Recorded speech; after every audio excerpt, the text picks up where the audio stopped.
Hey, what's going on? Thank you for tuning in to this episode of While We Were Working.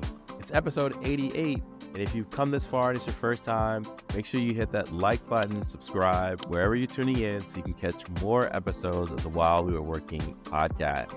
I'm Joy Price, host of the show, along with Sommer, our consulting practice manager here at Jumpstart, and we're excited to jump into a brand new show for you today.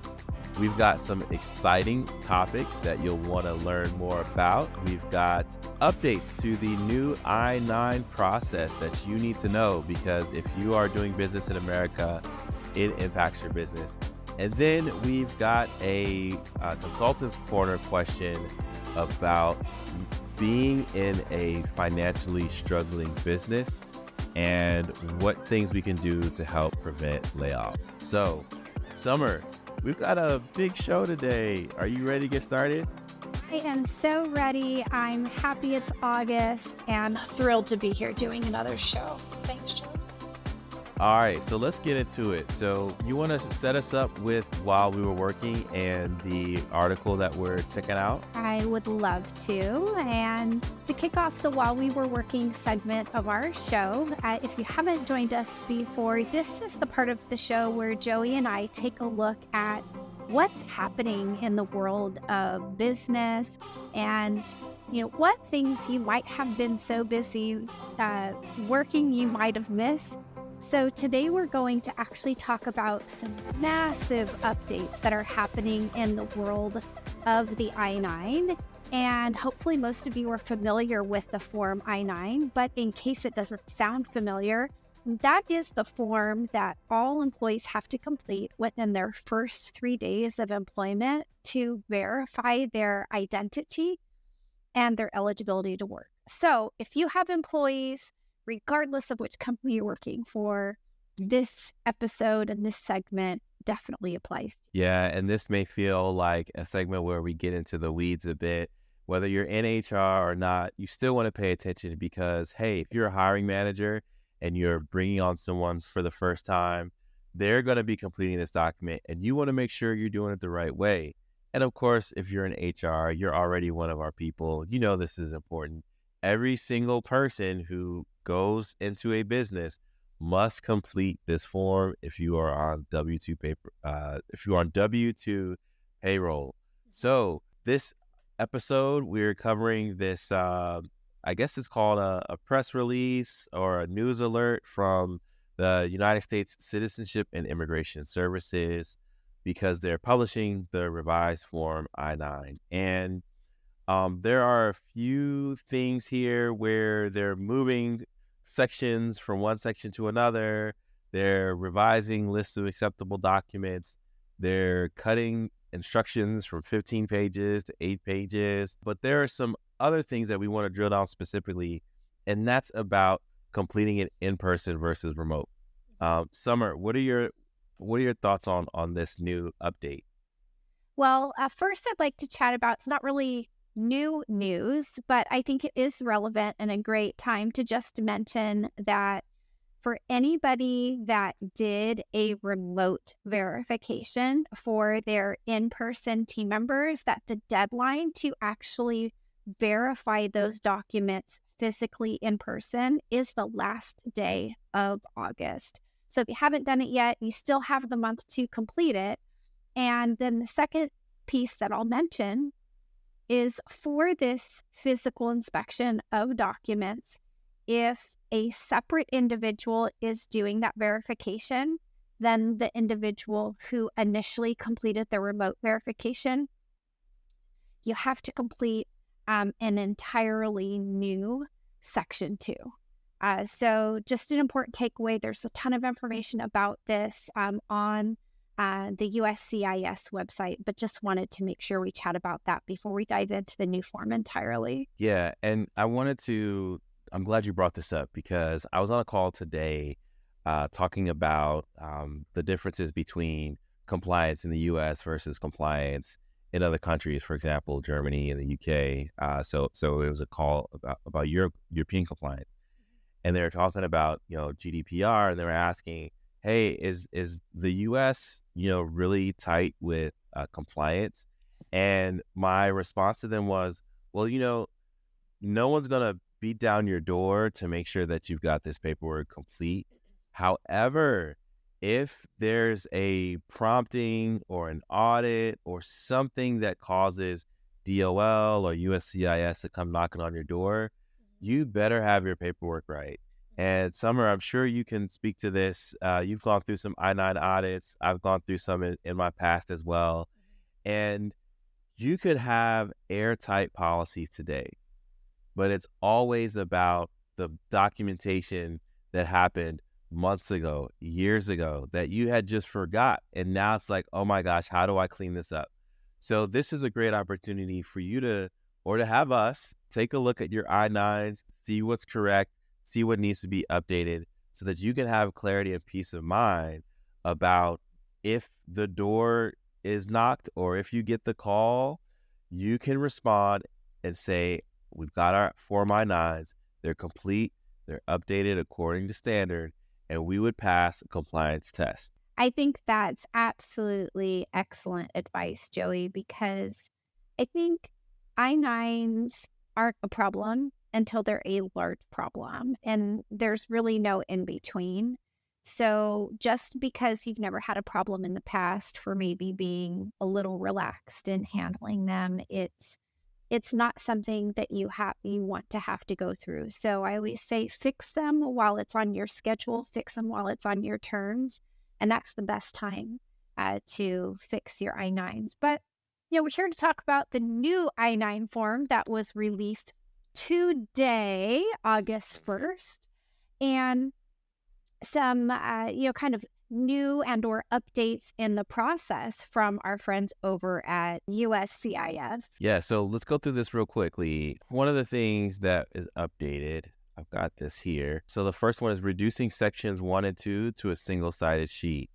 And what this is, section 1 and 2, is basically the information that an employee gives to the employer. So it's all the information like your first name, last name, are you a citizen, yes or no.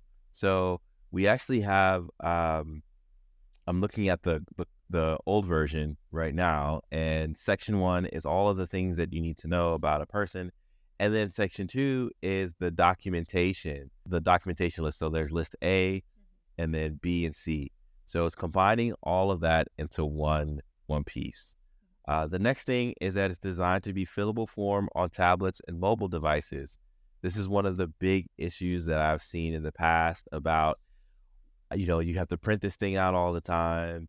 And when you print things out, you hire someone and their P's look like Q's, their L's look like I's, their K's look like J's. And it makes for significant risk for data error. So now that you can complete it on a tablet or a computer, save it, then that helps reduce the error. What are some other things that you see on the list there, somewhere that people need to know? There's a couple of, I think, really great improvements, because there's some sections on the form that it never fails. It's very confusing. They get completed in error when they shouldn't be completed. So one is the preparer translator certification. So that's just a section that's unfortunately too close to where the employee and the HR rep needs to sign. And you're to check a box that you did or didn't use a preparer or translator. So that's actually being moved to a totally separate and a standalone supplement that only needs to be completed when it's necessary. And then section 3, the re-verification and the rehire section, again, it's only applicable if you have somebody who had a work authorization that was expiring and now you're going to update it, or a rehire. So again, kind of moving this to a totally separate standalone supplement. I think it's a great plan because it doesn't apply to the vast majority. You just need to remember that it has to be completed when it's applicable. That's right. Another thing we've got is move section 3, which is re-verification and rehire, to a standalone supplement that employers can print if or when rehire occurs or re-verification is required.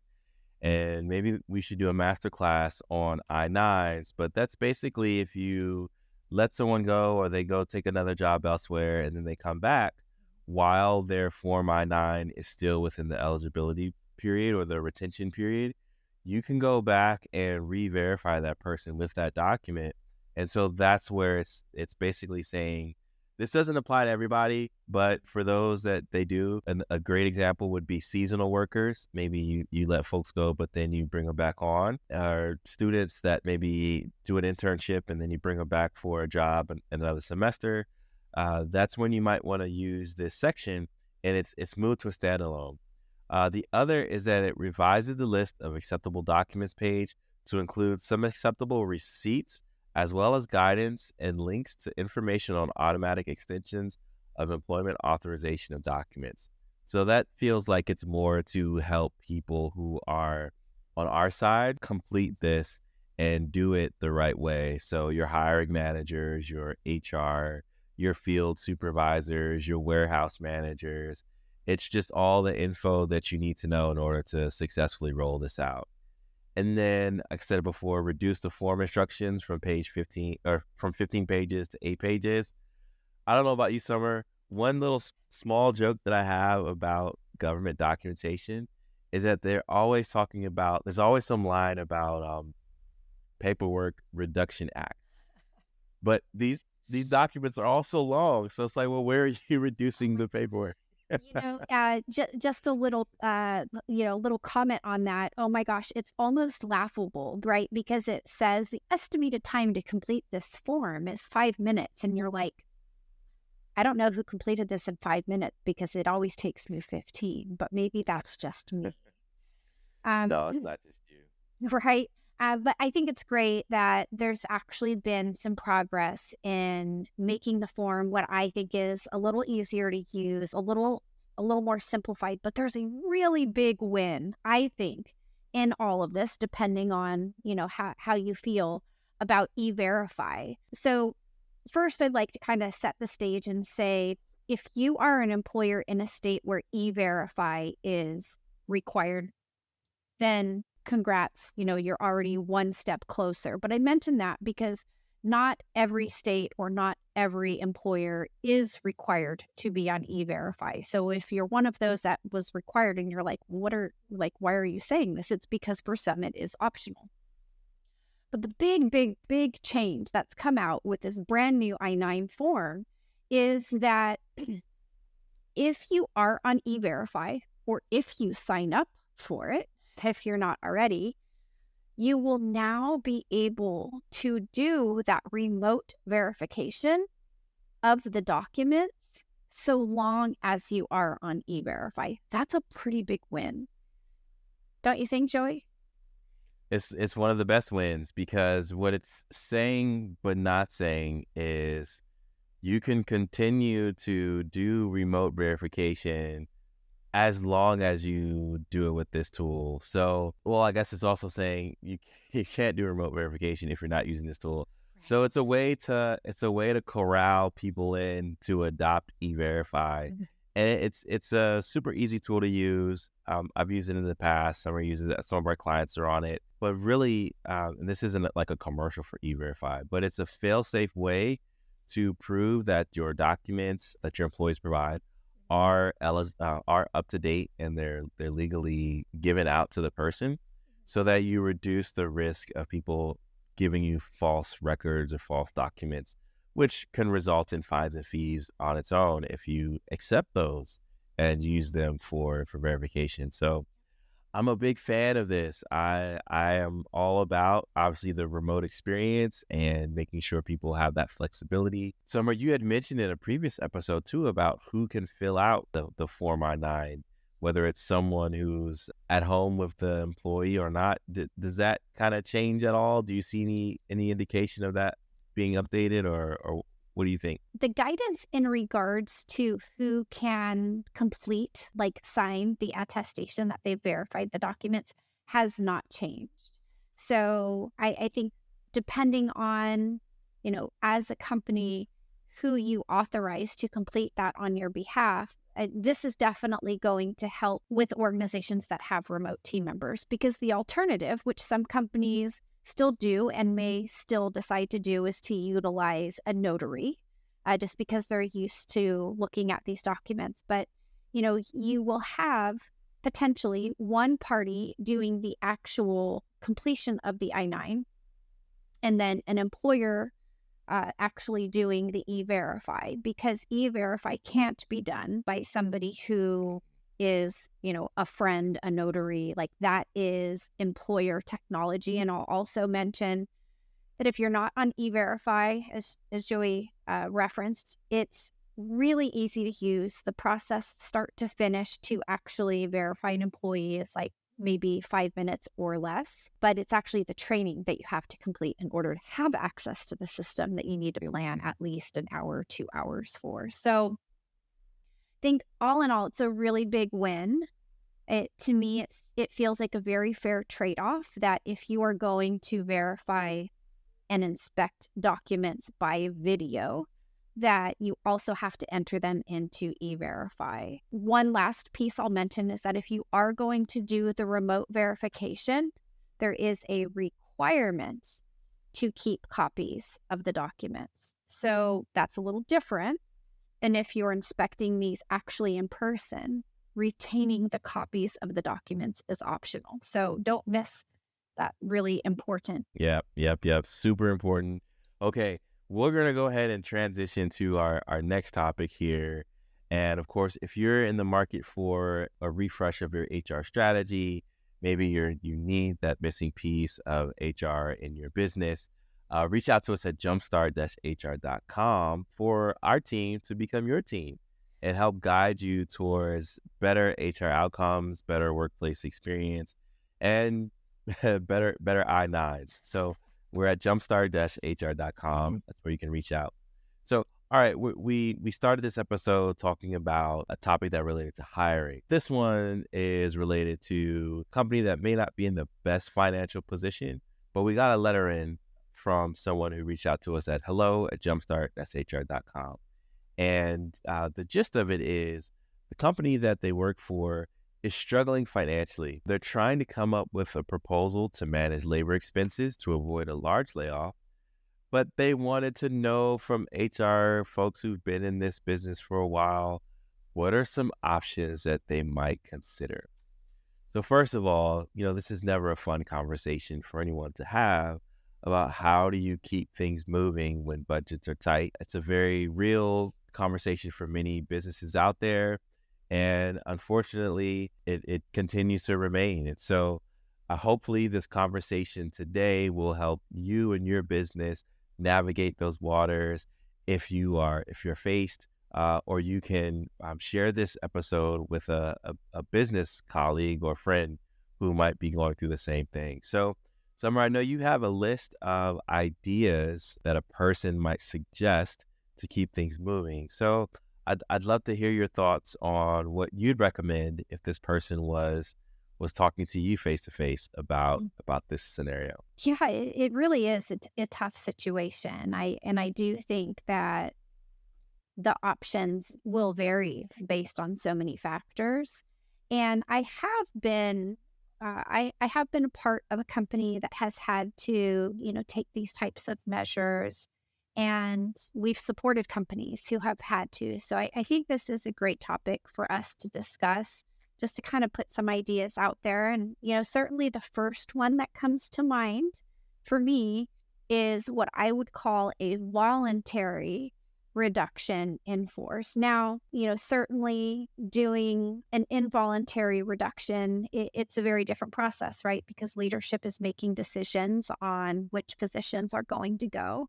And with a voluntary, you don't want those that you need to retain for business continuity to go. So it's kind of a delicate walk, but the way that I would suggest that this is approached is, of course, having an all hands meeting on the state of the business, and that managers will begin having conversations with individuals about, their roles and, whether there is a potential interest for them to pursue this, and then to kind of talk about what that looks like. If somebody comes forward and says that they want to participate and they're really somebody that the company absolutely 100% needs to keep on staff, then I would start talking retention bonuses for those individuals so that you keep them in place. But if there's roles that would have been selected in an involuntary RIF. And that individual is thinking, you know what, maybe I'm close to retirement. Maybe I have different priorities. Maybe I'm just burnt out and I was going to leave anyhow. Then this could be, kind of a nice opportunity for an individual to leave on their terms and a company to, not have to go through kind of that same emotional experience of an involuntary RIF. Yeah, I think that's a good option. We saw that quite a bit in the travel industry when COVID happened and individuals who were either near retirement or looking to pivot elsewhere, got packages and flew off to another destination, pun intended. So it's a very real idea. There's past precedent for it. There are experts that can help you here at Jumpstart craft a voluntary RIF strategy, because it's not just something you do and you say, oh, I'm going to add it to an agenda item and I'm going to talk about it in a meeting.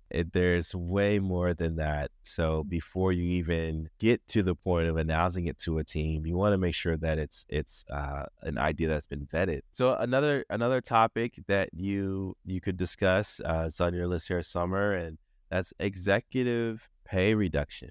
And so that's your executives planning to cut back on their compensation or bonuses or allowances, whatever the case may be, for the purpose of reallocating more dollars towards other team member compensation.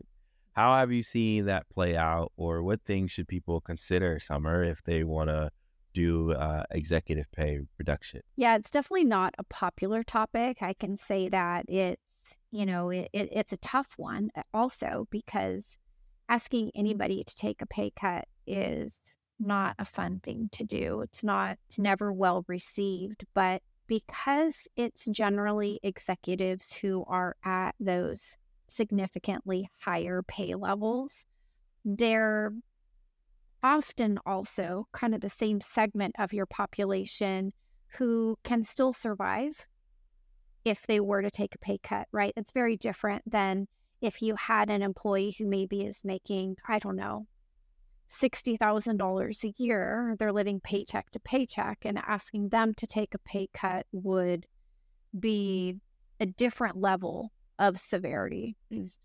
So the way that I've seen this happen is actually at one of my prior employers.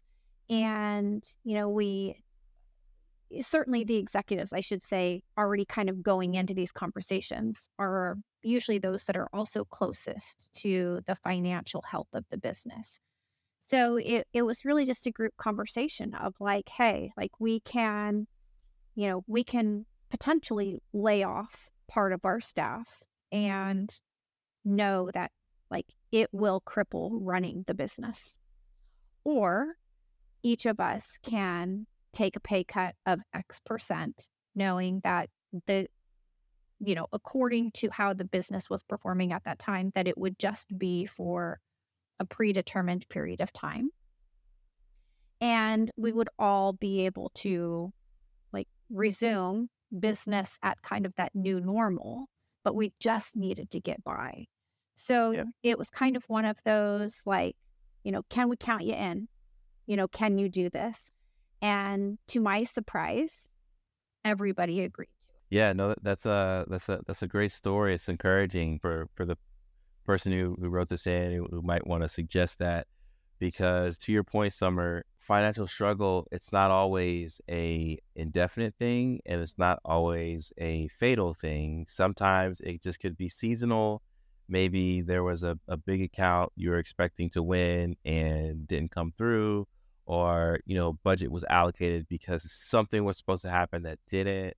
But, business is an ongoing thing. And so if executives can have the foresight to say, hey, we're better together and I'm willing to play my part to make that happen, then reduction of executive pay is something that you should strongly consider.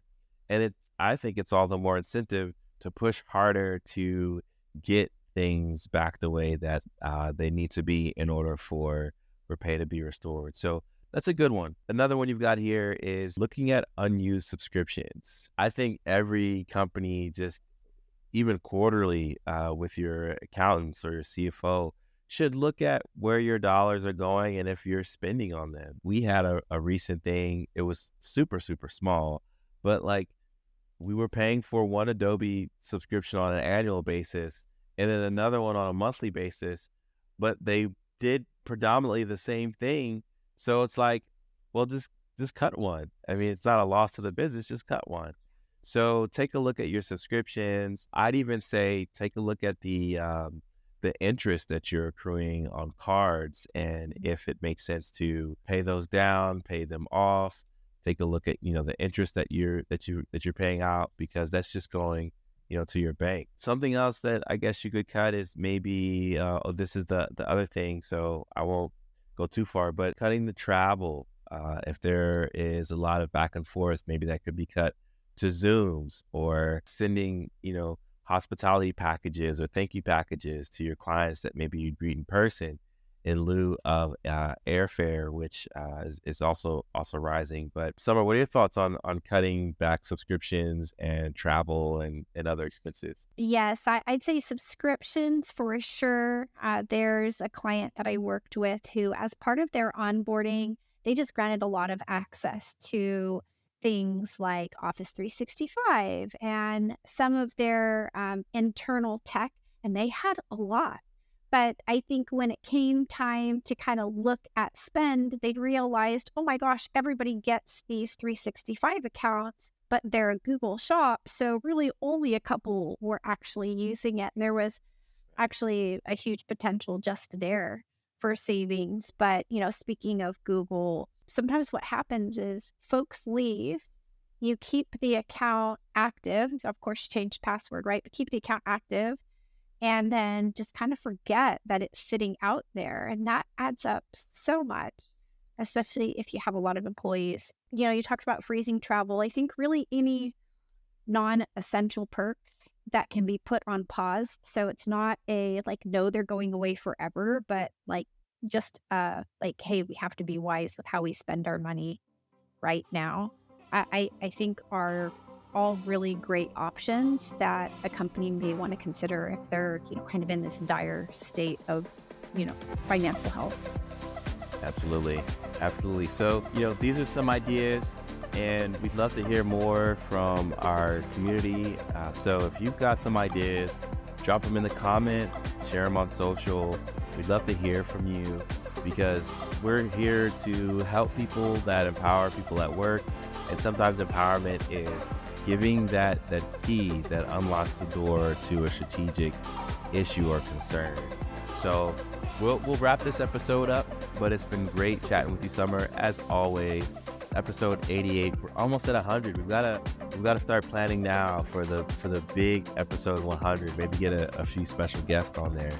But if you like the show, subscribe, hit the like button, leave a 5-star review, and check our growing catalog of advice, inspiration, and expert tips over at our While We Were Working podcast pages. And if you need HR services for your business, check us out at jumpstart-hr.com. See you later. Thanks, everyone.